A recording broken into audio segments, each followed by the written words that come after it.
In this topic, we will learn about the cosine rule. The cosine rule can also be used to help us to find the length and angle of a triangle. First, let's derive the formula for cosine rule.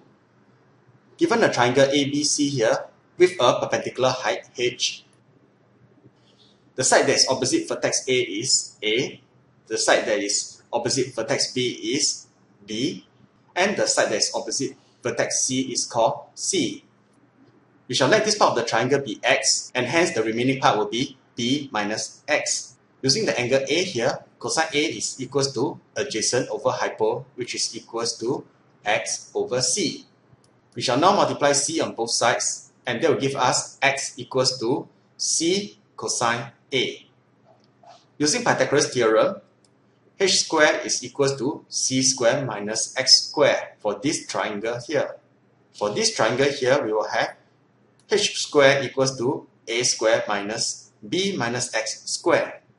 Equating equation 2 and 3 together, we will have c squared minus x squared equals to a squared minus the square of b minus x. By expanding and simplifying, we will have this. To further simplify this, we will add x squared on both sides to remove x squared.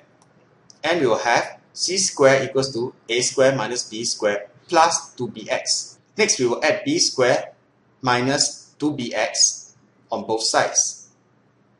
And we will have a squared equals to b squared plus c squared minus 2bx. Previously from equation 1, x equals to c cosine A, and we'll substitute that in. Finally, we have the cosine rule, which is a squared equals to b squared plus c squared minus 2bc cosine A. Now, when do we use the sine rule? We use it when we are given the length of 3 sides of a triangle, or when we are given 2 lengths and an included angle. Let's look at some examples on how to apply this. In this example, we are asked to find the length AB. We are given 2 lengths here and an included angle, and hence we can use the cosine rule. Do note that we will always start off with the length that is opposite the included angle, which is AB. The formula for cosine rule is this.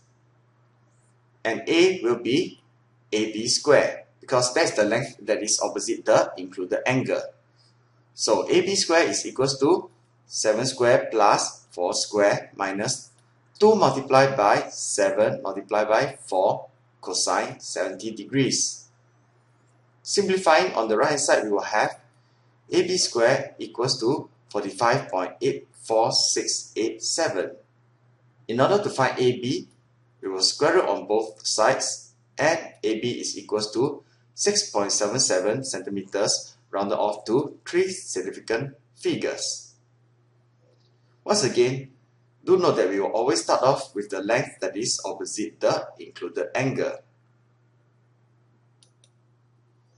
Next, we are given 3 lengths here, and we are asked to find angle BCA.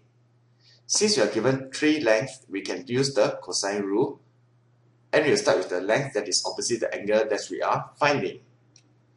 Since we are finding angle BCA, we will start off with the length, 7 centimeters. And hence, the formula will be 7 squared equals to 8 squared plus 5 squared minus 2 multiplied by 8 multiplied by 5 multiplied by cosine angle BCA, which is the angle that we want to find. Simplifying, we will have 49 equals to 8 squared plus 5 squared is equals to 89, and 2 multiplied by 8 multiplied by 5 will be 80, and we'll have 89 minus 80 cosine angle BCA.